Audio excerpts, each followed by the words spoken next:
Dimensional space में ये carbon molecule है, मीथेन का स्ट्रक्चर ये प्लेनर है। अभी इस प्लेनर पर कार्बन एक हाइड्रोजन से, इस हाइड्रोजन से, इस हाइड्रोजन से, इस हाइड्रोजन से अटैच है। इसको देख के तो ये लगता है कि थ्री डायमेंशनल में, मतलब आकाश में अगर मीथेन मॉलिक्यूल को छोड़ दिया जाए तो उसका एक कार्बन जो होगा वो एक ही प्लेन में सारे हाइड्रोजन से अटैच होगा, लेकिन प्रैक्टिकली ऐसा नहीं होता है। प्रैक्टिकली ऐसा नहीं होता है। तो इसको समझने की कोशिश करते हैं। कार्बन का कितना होता है 6, इसकी electronic configuration 1s2 2s2 2p2 होता है। 1s2 2s2 2p2 होता है। ये कोर इलेक्ट्रॉन होता है, ये वैलेंस इलेक्ट्रॉन होता है। वैलेंस इलेक्ट्रॉन उसे कहते हैं जो कि रिएक्शन में पार्टिसिपेट करके कोई मॉलिक्यूल का फॉर्मेशन करता है, ये वैलेंस इलेक्ट्रॉन होता है। इसको हम इस तरह से लिखते हैं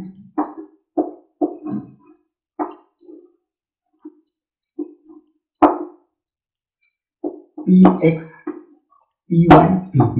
बाद में इसलिए ऑर्बिटल की डिस्कशन करेंगे और s ऑर्बिटल, ये अभी इसमें हम ज्यादा डिटेल में नहीं जाना चाह रहे हैं। यहाँ पर हम सिर्फ समझना चाह रहे हैं कि हाइब्रिडाइजेशन कैसे होता है कार्बन का मीथेन में। तो यहाँ पर 2 इलेक्ट्रॉन है तो 2 इलेक्ट्रॉन फिल हो गया, 2 इलेक्ट्रॉन यहाँ है तो ये 2 इलेक्ट्रॉन। ये जो मैंने इलेक्ट्रॉनिक कॉन्फ़िगरेशन लिखा है इसको बोलते हैं ground state electronic configuration. Just हम लोग अभी शुरुआती है, इसलिए घबराने की जरूरत नहीं है, धीरे धीरे डेवलप हो जाएगा।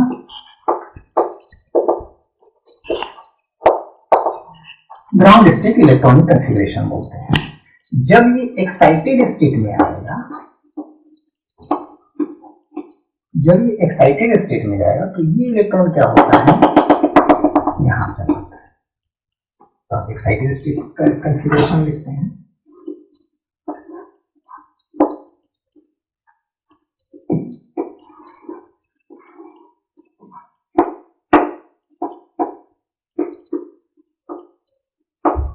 ये सिचुएशन हो जाती है excited state. Excited state electronic configuration में ये सिचुएशन हो जाती है। अब क्या होता है कि मिक्सिंग हो जाती है, मिक्सिंग होती है इसकी। मिक्सिंग होती है तो इसको हम ऐसे लिख सकते हैं, ठीक है, तो इस तरह से ये तो 2 यहां पर क्या है, ये 2 क्या है शेल नंबर, दूसरे सेल में s ऑर्बिटल है, दूसरे सेल में p ऑर्बिटल है। 2 इलेक्ट्रॉन ये ऑक्युपाई किए हुए हैं और p ऑर्बिटल 2 इलेक्ट्रॉन ऑक्युपाई किए हुए हैं। तो 2s2 2p2।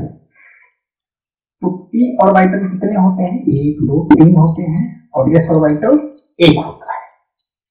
कितने बन गए, एक s ऑर्बिटल और 3 p ऑर्बिटल मिलकर के कितने बनाए, 1 2 3 4, 4sp3 हाइब्रिडाइज्ड ऑर्बिटल बनाएगा, sp3 हाइब्रिडाइज्ड। तो यहां हम बोलेंगे कि ये sp3 हाइब्रिडाइज्ड ऑर्बिटल का फॉर्मेशन होता है s orbital and 3p orbital के मिक्सिंग से। एनर्जी तीनों का सेम है, यहाँ थोड़ा सा तो डिफरेंट है, ऑलमोस्ट इक्वल होता है लेकिन डिफरेंट है। यहाँ पर क्या है, 4sp3 हाइब्रिडाइज्ड ऑर्बिटल का फॉर्मेशन होगा। ये जो 4sp3 हाइब्रिडाइज्ड ऑर्बिटल है ये कार्बन का sp3 हाइब्रिडाइज्ड ऑर्बिटल है। कितने हाइड्रोजन प्रैक्टिकली फॉर्म किया गया है कि 4 हाइड्रोजन से अटैच होता है। तो हाइड्रोजन की इलेक्ट्रॉनिक कॉन्फ़िगरेशन देख लेते हैं। इसका एटॉमिक नंबर 1 होता है 1s1, तो ये इससे अटैच हो जाएगा, इसके 1s1 से, 1s1 से, ये भी 1s1 से, ये भी 1s1 से और ये भी 1s1 से, ये भी। तो अब जो फाइनल जो बनेगा वो कैसा स्ट्रक्चर रहेगा मीथेन का, वो इस तरह का रहेगा।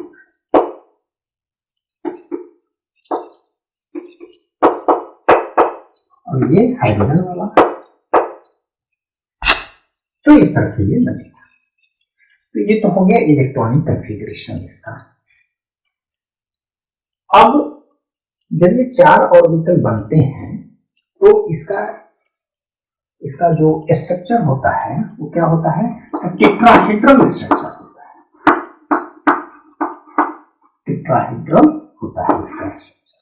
बॉन्ड एंगल क्या होता है, बॉन्ड एंगल क्या होता है, बॉन्ड एंगल का मतलब कि ये हाइड्रोजन ये कार्बन इस हाइड्रोजन के बीच 109 डिग्री 28 मिनट या फिर 109.5 ऑलमोस्ट,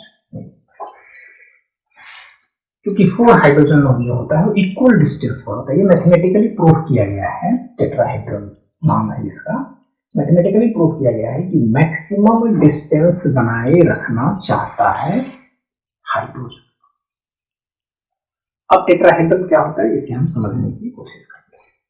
ये कार्बन एटम है, ये हाइड्रोजन एटम, दो हाइड्रोजन ऐसे और तीसरा ऐसे रहता है, ठीक इसको क्रॉस करता हुआ ये इस तरह का होता है। अगर ऐसे लें, इसको ऐसे लें तो ये है क्रॉस, इसको हम ऐसे अगर पकड़ें तो ये है इस तरह से। इस स्ट्रक्चर को बोलते हैं टेट्राहेड्रल स्ट्रक्चर। ये hydrogen carbon hydrogen bond angle 109 degree, hydrogen carbon hydrogen bond angle, मतलब किसी का भी हम अगर मेजर करेंगे बॉन्ड एंगल तो क्या मिलेगा हमें 109 डिग्री 28 मिनट मिलेगा या 109.5 डिग्री मिलेगा, इक्वली होता है।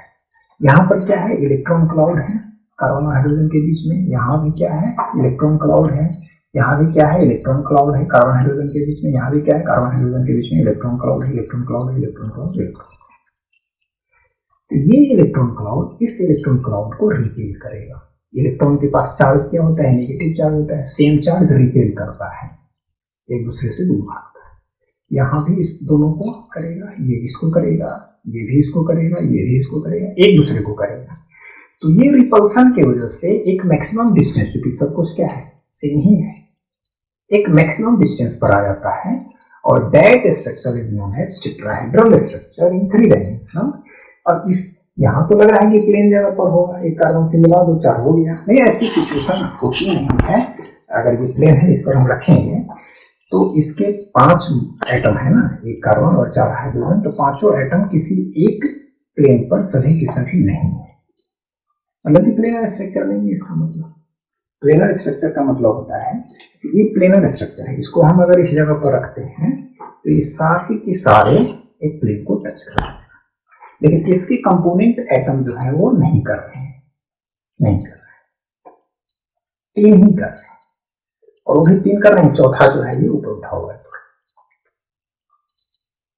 तो ये टेट्राहेड्रल स्ट्रक्चर होता है। अब दूसरा लेते हैं एग्जाम्पल।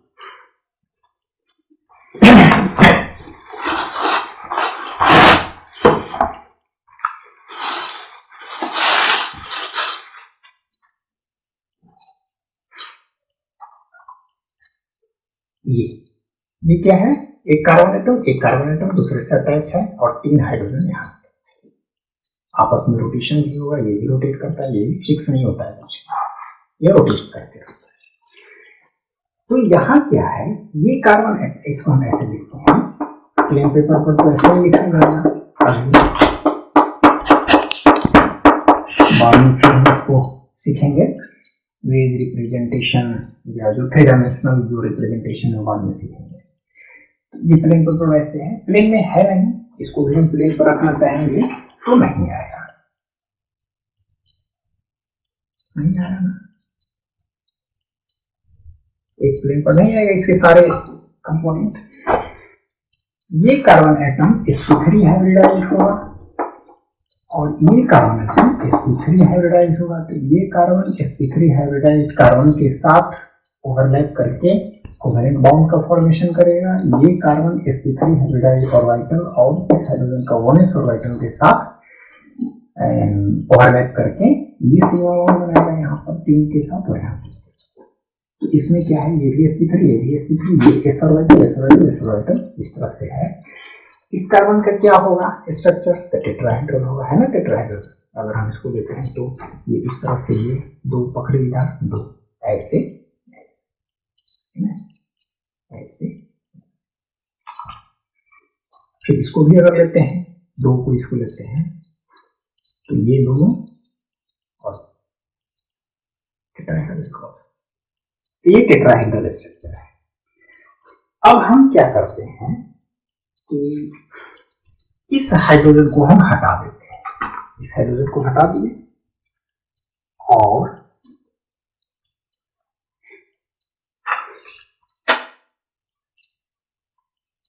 ये ऑक्सीजन है और ये हाइड्रोजन, इसको हाइड्रोजन को हटा के हमें ये कर, ठीक है। और इस हाइड्रोजन को हटा के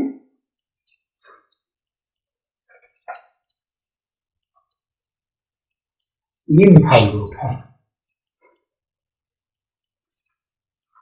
मिथाइल ग्रुप किसे बोलते हैं अगर हम समझने की कोशिश करते हैं,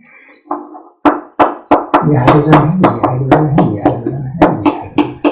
एक हाइड्रोजन अगर इसमें से हटेगा तो इसको बोलते हैं मिथाइल अल्काइल। इथाइल से एक हाइड्रोजन हटेगा तो इथाइल, ऑक्टेन से एक हाइड्रोजन हटेगा तो ऑक्टाइल, मीथेन से एक हाइड्रोजन हटा तो मिथाइल। तो ये मिथाइल ग्रुप ऑक्सीजन के साथ अगर अटैच हो तो इसको बोलेंगे मिथॉक्सी। मिथॉक्सी। ऑक्सीजन अगर हाइड्रोजन के साथ अटैच है तो हाइड्रोक्सी, क्या बोलेंगे, हाइड्रोक्सी बोलेंगे। तो यहां हमने क्या किया कि मीथेन के, इथेन के, ये इथेन है, इथेन के एक हाइड्रोजन को हमने हटाया और यहां पर ये मिथॉक्सी है, मिथाइल ग्रुप लगा हुआ है, ऑक्सीजन है, इससे हमने ये बना लिया, इसका ये स्ट्रक्चर बना लिया।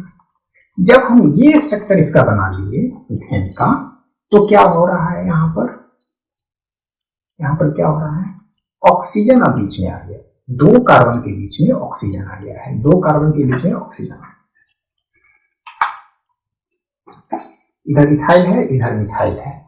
हम इधर भी मिथाइल लगाते हैं तो समझने में आसानी होगी।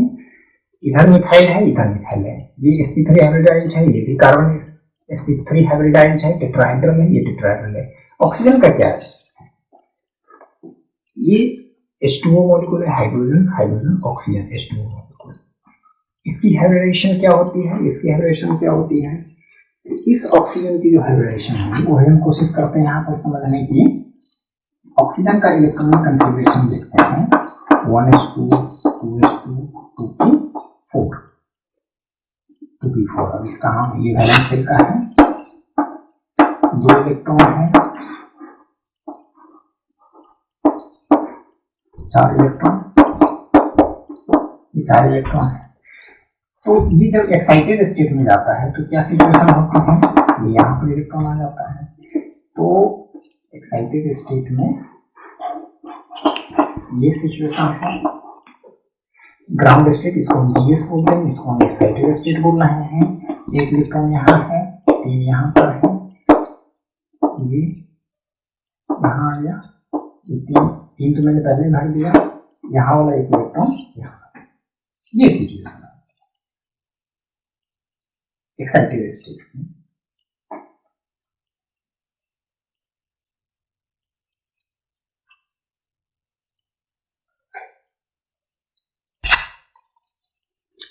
तो क्या होता है कि जब इसकी हाइब्रिडाइजेशन होता है, जब हाइब्रिडाइजेशन होता है तो ये सिचुएशन बनती है। हाइब्रिडाइजेशन मतलब mixing of orbital having almost same energy, equal energy.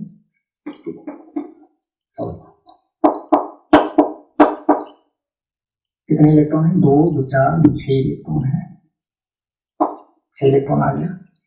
अब यहाँ पर ये sp3 sp2 s orbital and 3 orbital, तो sp3 टोटल जो बनेगा वो sp3 बनेगा।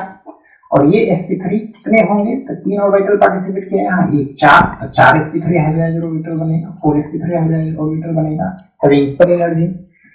अब क्या है कि यहाँ पर 2 हाइड्रोजन इससे अटैच हो जाएगा, एक हाइड्रोजन इससे अटैच हो जाएगा। ये 1s ऑर्बिटल का होगा। हाइड्रोजन का क्या होता है, 1 इलेक्ट्रॉनिक कंफिग्रेशन, ये 1s1।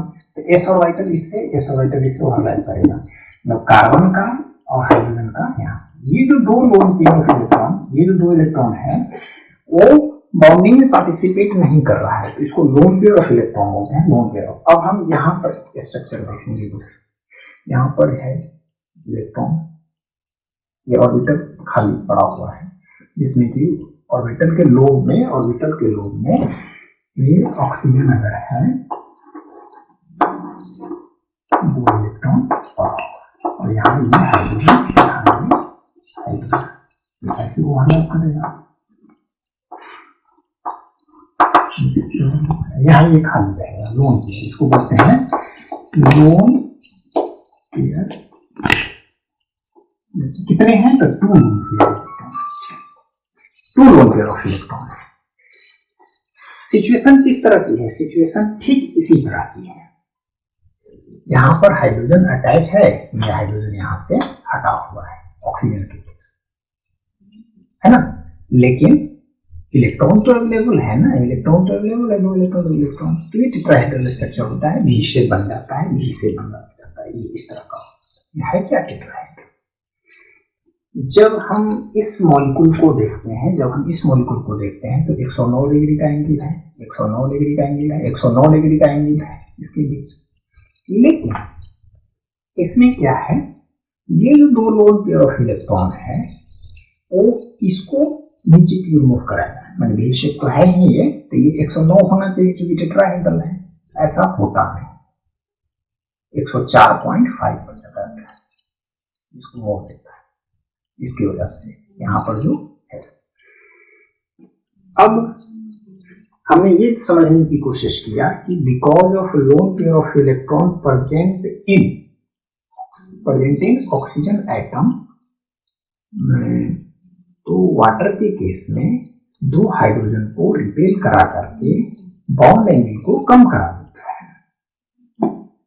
अब हमने क्या किया कि इस हाइड्रोजन को हटा दिया, दोनों हाइड्रोजन को हटा के मिथाइल ग्रुप लगा दिया, मिथाइल। ये तो sp3 अभियन समझे, ये sp3 अभियन समझे हैं, ये टेट्राहेड्रल है, ये टेट्राहेड्रल है। ऑक्सीजन भी टेट्राहेड्रल होता है, जो कि ऑक्सीजन में वाटर जैसा ही है, यहाँ पर सिर्फ अंतर यह है कि यहाँ मिथाइल है, यहाँ मिथाइल है। ये एक चीज का डिफरेंस है, यहाँ पर देख रहे हैं, ये देख रहे हैं कि लोन पेयर यहाँ भी अवेलेबल है, लोन पेयर यहाँ भी अवेलेबल है। ये लोन पेयर, और लॉजिक ये बनाना है कि बॉन्ड एंगल जो होगा वो वाटर में 104 डिग्री होता है, इसमें क्या होगा, ये मिथॉक्सी मिथाइल है, मतलब डाइमिथाइल ईथर का ही है स्ट्रक्चर, तो इसमें बॉन्ड एंगल क्या होगा, तो बॉन्ड एंगल इसमें जो है वो बढ़ेगा या घटेगा, वाटर से इसमें बढ़ जाएगा। क्यों, क्योंकि ये इलेक्ट्रॉन, ये बॉन्डेड पेयर इलेक्ट्रॉन, ये बॉन्डेड पेयर इलेक्ट्रॉन, ये बॉन्डेड 1 2 3 जो ये है, क्राउडिंग की वजह से ये थोड़ा सा ऐसे हो जाएगा, ऐसे। तो डाइमिथाइल ईथर में लगभग 111 डिग्री के आसपास होता है ऑलमोस्ट, किसी ग्रुप में 112 डिग्री भी दिया हुआ है। और टेट्राहेड्रल का क्या होता है, 109 डिग्री 28 मिनट, टेट्राहेड्रल का 109 डिग्री 28 मिनट, तो उससे भी ज्यादा बढ़ेगा, वाटर में 104.5 डिग्री, 112, ऑलमोस्ट 112, किसी ग्रुप में 111 डिग्री भी है, और 109 डिग्री 28 मिनट, माने 109.5 डिग्री है टेट्राहेड्रल में। तो इस तरह से हम देख रहे हैं, अगर हम इसमें इथाइल ग्रुप लगा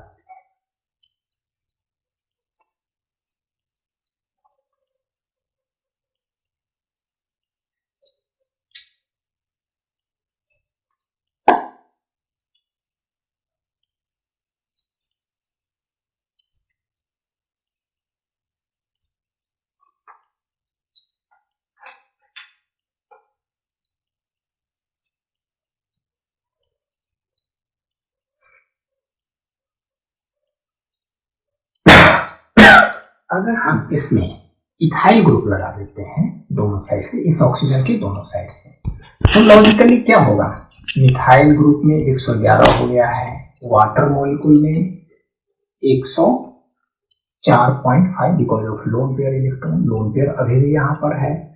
और डाइमिथाइल ईथर में हमने देखा था, जब हम एक ही मिथाइल ग्रुप इधर और एक मिथाइल ग्रुप इधर लगाए हुए थे, तो 111 मतलब कि टेट्राहेड्रल से भी बढ़ गया था।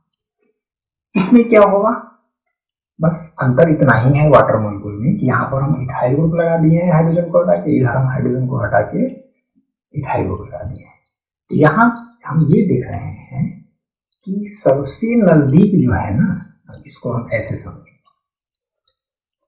तो इस ये 2 हाइड्रोजन यहाँ पर है और ये 3 हाइड्रोजन थोड़ा सा दूर है इस ऑक्सीजन से। इधर भी क्या है, 2 हाइड्रोजन है और ये तीसरा इससे दूर है। तो यहाँ पर 2 हाइड्रोजन और इधर के 2 हाइड्रोजन की वजह से और इस लोन पेयर की वजह से बॉन्ड एंगल क्या होगा, बॉन्ड एंगल वाटर मॉलिक्यूल से कम जाएगा, टेट्राहेड्रल मतलब 109 डिग्री 109.5 डिग्री से बढ़ जाएगा या घट जाएगा, ये आप लोग कमेंट्स में बताएंगे। नेक्स्ट सेशन में इसका हम आंसर करेंगे कि इसका क्या होगा, वाटर मॉलिक्यूल से बढ़ेगा बॉन्ड एंगल या घटेगा, या डाइमिथाइल ईथर से बढ़ेगा या घटेगा, या टेट्राहेड्रल से बढ़ेगा या घटेगा। ये लॉजिकली सोचने की बात है। लॉजिकली 3 जब था तो बढ़ गया था, टेट्राहेड्रल से भी बढ़ गया था, सिर्फ 2 हाइड्रोजन यहाँ पर थे इस ऑक्सीजन से अटैच, 2 हाइड्रोजन सिर्फ थे तो कम गया था, टेट्राहेड्रल से कम गया था बिकॉज ऑफ लोन पेयर। यहाँ भी लोन पेयर यहाँ पर है, ऐसा नहीं कि नहीं है। डाइमिथाइल ईथर में क्या हो ये आप लोग बताइए। Thanks for watching this video.